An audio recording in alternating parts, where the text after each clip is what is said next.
Let's get educated. That's why we're here, to bring you the stories impacting K-12 classrooms and college campuses.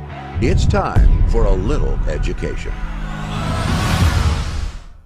Well, hello and welcome, everyone. I am Katie Petrick, joined as always by David Fiorazzo. And Cheers. as you can see, have some eggnog or a pumpkin spice latte. We are celebrating the Christmas season because it's Christmas week here, and we're using our very delightful, very powerful. Am I still modeling? Modeling of your educated mug, where you can get your very own mug mugs as well by visiting freedomproject.com/store. And hey, again, you're not going to get it delivered in time for Christmas, but you can print off that little picture right there and just put it in someone's stocking and say, hey, we ordered you a mug or a shirt, and get some good swag for the new year. You got to look fly in the new year.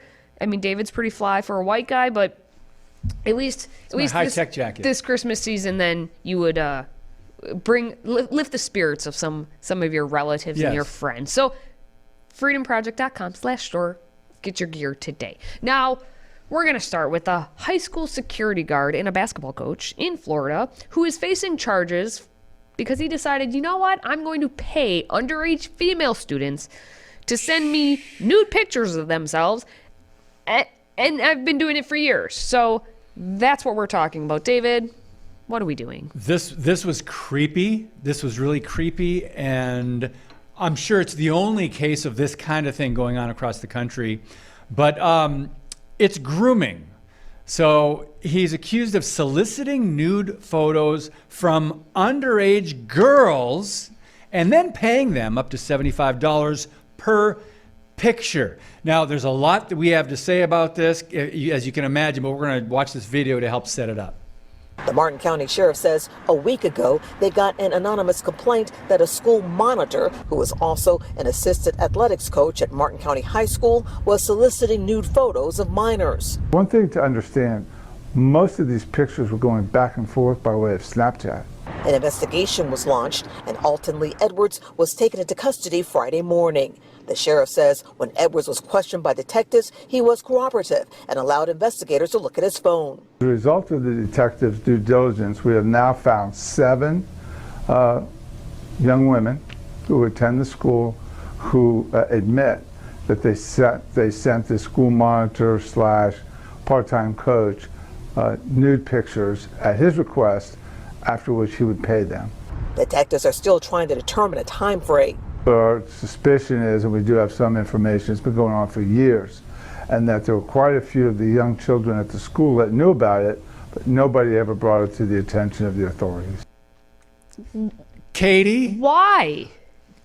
Don't schools do some sort of vetting of people when they hire employees? Or well, not when it's going to be someone who's going to do they just need to be woke? Security guard, yeah. They're going to guard, protect, keep safe your children, but instead doing completely the opposite. And the fact that it's been going on for years potentially, and that all these students knew about it. This is because our children, and I'm going to say it, have been groomed to this point that, that's okay. Oh, they're sending nude photos in Snapchat. Yeah, that's old news. Yeah, everyone does it. Yeah. That it's somehow okay now. These kids have been brought up to think that's actually okay behavior. Plus, if you're 13 years old and you get $75 for a photo of yourself, that's bank, right? Although, I mean, if you're a kid, it used to be bank. Now you can't even buy a PlayStation for that. I don't even know what. Anyway, I don't know. Yeah, how much that would be, but $75, one picture, 7 girls at least. That's the story. Yeah, that's what they found, because the issue is, as he was saying, it's on Snapchat. I don't have Snapchat. Can you please explain how that works? I'm above the age of 15, so I don't have Snapchat.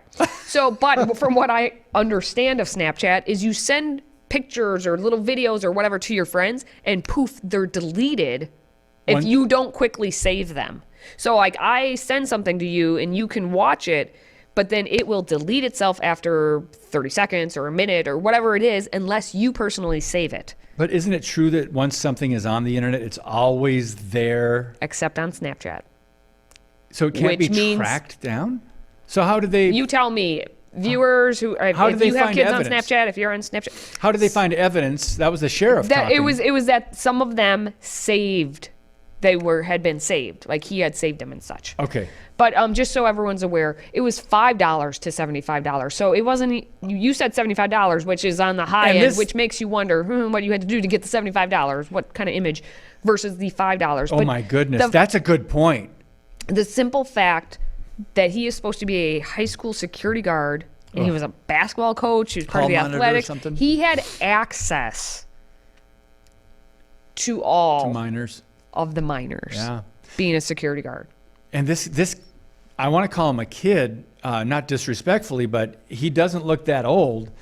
Gosh. Well, and that's why it was probably easier for him to pry on, it says they are thinking most of the girls were either 15 or 16 years old. Wow. I am a mother, but I am nowhere near having children that age. I am not scared, but very concerned about what happens as my children, especially my daughter, gets older to the teen years and what could be lurking out there. You know what, parents, you've got to have a conversation with your kids about Snapchat and about social media. I don't know if your kids are on that or not. And this is regardless of whether they're in the public schools, right? You've got to have a conversation with your kids about this for their own protection, because many of them can be pretty naive when you're young.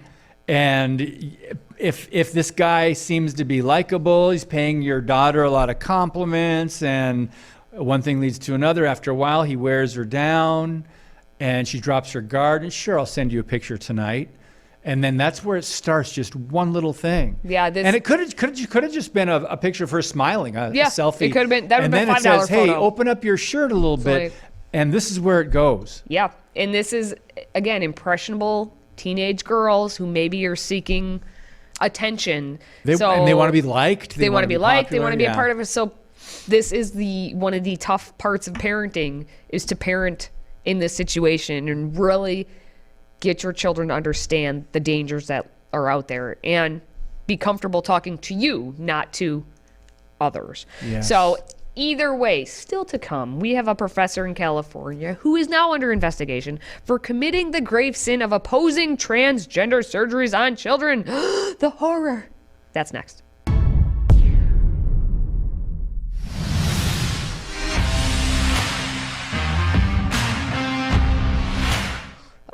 Just know, if you disobey, you will be punished. Got it? Got it. All right. Well, the local media in Northern California City College launched a full investigation on a math professor who argued against pushing transgender surgeries and hormone blockers on children. So punishment is here. In response to an email that was sent to Sacramento City College faculty promoting the ethics of providing healthcare. The ethics of providing healthcare sounds so fancy. At Sacramento State University, just a couple weeks ago, Professor Robert Crawford wrote that kids should be able to figure out who they are without being bullied. Oh, bullied. We can't bully. And he's right on this one. They shouldn't be bullied into radical surgeries and hormone blockers. So, David, that sounds like, I don't know, common sense again. Saying you shouldn't bully children into getting radical surgeries and hormone blockers. Yes. I like his next quote in the article as well. We should stand against castrating boys, and we should imprison any doctor who cuts off healthy girls' breasts. So, thank you. He says this is an evil that we should all be against. So, again, in the last, we were talking about the hall guy, the guy that's supposed to protect kids, the guardian or whatever. And so, shouldn't we as parents be, or any citizens in society, be concerned about protecting children? And we're talking about physical mutilation that they're going to have to deal with for the rest of their lives. And he continues, he says that no child fantasies about being the opposite sex or gender should be entertained. And he says, in his words, for Christ's sake, stop this madness. And so he wrote this as an email, as a response. And because of that, he got just a smidge bit of pushback from some of his colleagues. And from Just a little Just a pushback. little pushback. He then questioned how a kid would know that they really are the opposite gender. Oh, turn it on its head. How would they know? He wrote, they've never had the body of the opposite gender, so how do they know this? I'll wait. I love he wrote, that. I'll How do wait. they know this? Dot. I'll wait. Put the ellipsis in there. I'll wait. That's great. It's a really good. You gotta turn it around on the madness that Yeah. they're talking about. Now, Crawford then claimed that the faculty member who is yelling here plays for the other team, a double agent parading as a union rep who allegedly had coerced people into taking the pseudo vaccine and denied support to other faculty members who were fired after refusing to comply with the mandate. So he started to go off on a little tangent here. He started talking about the vaccine, okay? But before going back to his original topic, in his emails, he said, I suggest we vote for new leadership that isn't compromised by his or her own leftist tyrannical ideology. So basically, this whole email was sent out. He comes back with pretty common sense, logical things and is like, hey, can we also just have someone who's supposed to represent us actually be someone who would do that and not this crazy tyrannical type power-seeking trip that they're on? I like this guy. Yeah. I like this guy. Straight talker. Seems like a fun guy. And then, of course, his comments kind of sparked off the city college officials to take the discrimination or harassment accusations against the other staff member that he had just written about very seriously. Okay, so he talked common sense. He made solid points. And now that's apparently discrimination or harassment. Now they claim that he's harassing this other colleague. Now, Caitlin Collignon, who's the Communications and Public Information Officer from Sacramento City College, told local media that they have begun a full investigation. Of course. A full investigation into the incident and communications in question, and they will take all of the appropriate steps to protect the safety and the well-being of our students, faculty, and staff. All because a professor made common sense in response to the insanity that they are putting out there. Of course. So one more quote that I think is good. There's a lot of them in this article, but he said, where he wrote, with all the people detransitioning and hating their parents for allowing them to butcher their bodies into their, I'm not sure what that means, as youths, we need to look far more skeptically at doctors and others who would encourage radical surgeries and puberty blockers onto children. And then he said, follow the money. And I think that's why he brought up the vaccines too. I think this whole big pharma, he's talking about just this general idea of follow the money. And we know what the Bible says, Katie, the love of money is a root of all kinds of evil. But coming up, a Minnesota teacher is facing tough questions after it was revealed that she asked students what personal things she should keep hidden from their parents. Stay with us. Today's show is sponsored by our friends at MyPillow. Save up to 66% on pristine quality bedding, towels, slippers, signature pillows, and much more when you use the code EDUCATED. That's EDUCATED. Educated. Support this show and a great American company.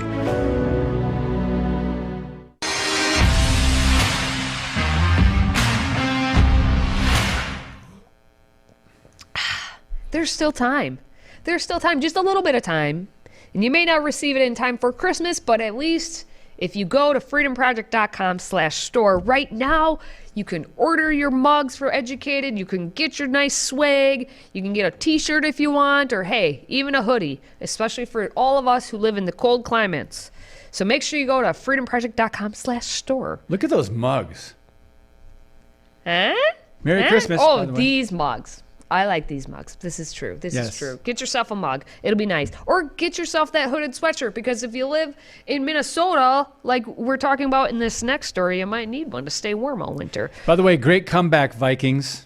Oh, that's jeez. amazing. Talking For you football fans. all that you are football aware of fans, what which happened. I love football, but Wow. we're not talking about the Green Bay Packers anymore. Moving on. Minnesota, good for you. I guess I'm wearing Minnesota colors anyway. Now, we have a teacher who has decided to take it upon herself to not teach your children, but to indoctrinate them. And that's what she's doing in Minnesota, where she is an anti-capitalist science teacher. So, of course, she does not want our mugs. She does not want our swag at all. She's anti-capitalist. She's a science teacher. Science. Science in air quotes? It's not in air quotes, but I think we will put it Science in air teacher. Quotes. Science teacher. She's from Minneapolis. She just revealed that she used a survey that allows students to conceal a gender identity change in her classroom.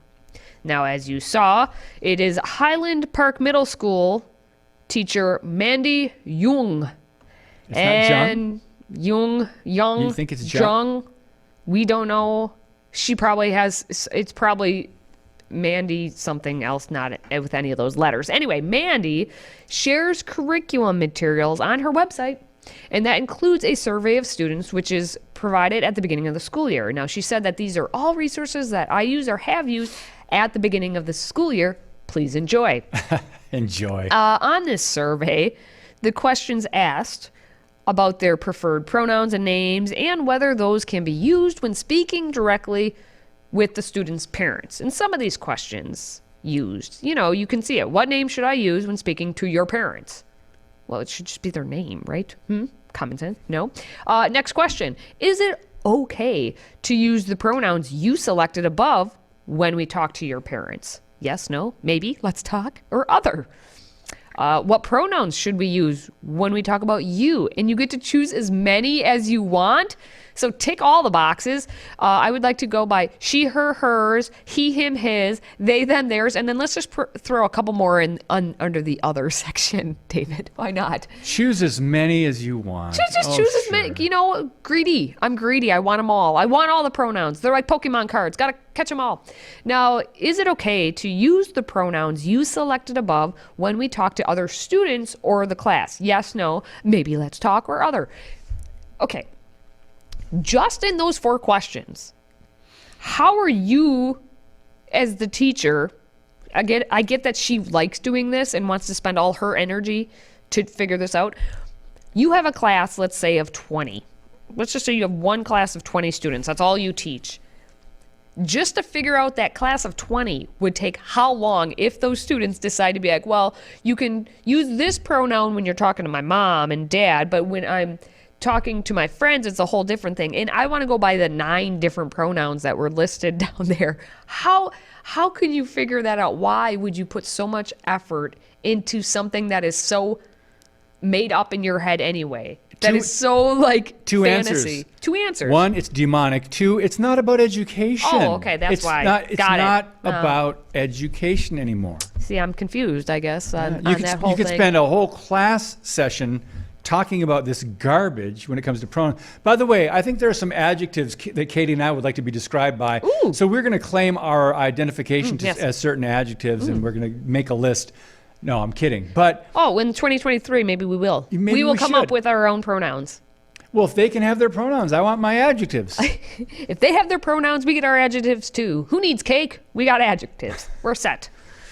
Class time. This is our tax dollars at work here. Yeah, well, and this is what this teacher then is spending what she should be getting paid to teach, science, apparently, because she's a science teacher. Anti-science. Oh, boy. Opposite of science. Yeah. Anyway. That makes your head spin when you think about it. She's a science teacher, and she doesn't agree with actual truth and science and biology. Well, why would she? But they're teaching this, right? Now, okay, I just want to say something here. We don't want to be too judgmental about Mandy. But I do want to say that people like this need help because they are either believing their own jargon. They're either believing what they're espousing. They either believe it's true, and they're putting it out there for the parents, and they're excited about this because they believe it, or they're being purposely deceptive, understanding they're trying to recruit as many of these young children into this movement as possible. Are there any other options? Yeah. This is where we're at, yeah. I just wanted to note, in my best spokesperson voice, for the school, as the school policy relates. Respect all students' gender identity and gender expression by honoring the right of students to be identified and addressed by their preferred name and pronoun. That's the school response on this whole issue. Anyway, you do have to remember that we have Randy Weingarten and the American Federation of Teachers Union, who promotes using a pronoun card to help out with students concealing their gender changes. And that brings me to up next. We have everyone's favorite teacher union boss, Randy Weingarten, and Mike Pompeo's enemy number one, that she is. She's not going to be appearing at the request of Republicans for a congressional hearing on COVID because it's Randy Weingarten. Stay with us. If you have a smartphone, tablet, Roku, or Apple TV, consider downloading the Freedom Project Media app. It's 100% free and includes all of our weekly shows, plus lecture series, archive programs, and award-winning animated videos for families like the Presidential Minute, Battles of America, and Heroes of the West. Don't rely on the social media giants to keep you informed. Simply download the Freedom Project Media app from your app store and allow notifications. And we'll let you know when a new video is ready.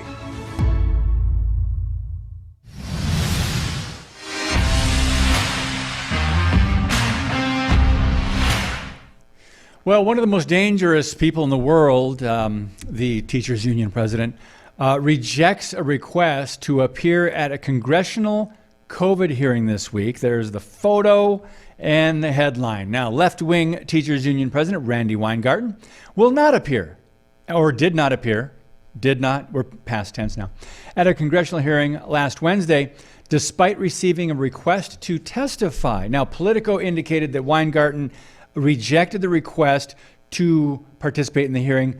Quote, the catastrophic effects of prolonged school closures and abandoning America's children may be the ultimate lesson learned from the COVID-19 pandemic, end quote. Those are words from GOP Rep. Steve Scalise of Louisiana, and that was noted in a December 12 letter to Weingarten. And that it was tweeted by the account of the Republicans of the House Select Subcommittee on the Coronavirus Crisis. Quote, your testimony is vital in understanding how your union influenced the Biden administration to further keep schools closed, contrary to the prevailing science, end quote, full stop. So they said this in the letter. What the Biden administration was doing and what the teachers unions were doing, what a lot of idiotic local, mayors and governors, some were doing, was to further keep things closed down contrary to the prevailing science. And we can use that word without the air quotes when it's used in that context. Mm-hmm. Well, and what's interesting on this one, when you have congressional hearings, it's like if Congress calls, you answer the call, you come by and you speak. Typically. Mark this day in history. This is the only time I will defend Randy Weingarten. Here we go. This is the only time I believe I will. She did receive the letter on December 12th, and she was being beckoned to be there on December 14th. Now, here's the thing. Randy Weingarten probably has nothing else to do in life except tweet, as we know, because she doesn't really care about our students or anything. She's too busy tweeting on behalf of her teachers union. So she could have made it, but I do understand like a two-day call is, not a lot of time. But here's how Randy decided to respond. She said, with lots of sarcasm, it's rare to receive an invite to testify before, with a B and a 4, Congress via Twitter and Politico, but I look forward to a real discussion with congressional leadership and appropriate notice on the challenges educators, students, and families faced during COVID and their efforts to help kids recover and thrive. She's supposed to represent teachers union, well, her teachers union, so thousands upon thousands of teachers, and that's how she writes.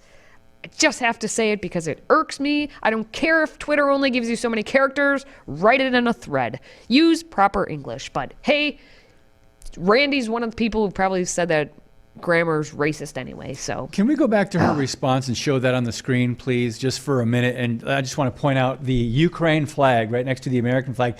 What flag came first? Ukraine flag. And by the way, the Ukraine government is a globalist government. Zelensky emulates or wants to be like Emperor Trudeau up in Canada. That was one of his mentors. So pray for the people and I feel bad for what's happening in Ukraine, but their government is corrupt and globalist. And then next to the American flag, we've got the black power fist and bicep there. That's how she identifies. What does that mean? So she's identifying as a strong? black power person? BLM, most likely, and then the person in the cap and gown. But she's educated. She wants you to know in her emoji that she is educated. Okay, that that's she's what it got is.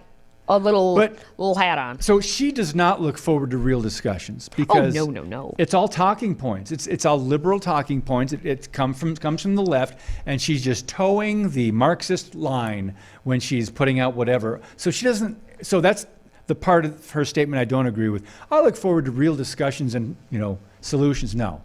Now we know what the left solutions are especially when it comes to education. Maybe it's her New Year's resolution To provide a real solution. 2023. Here we go.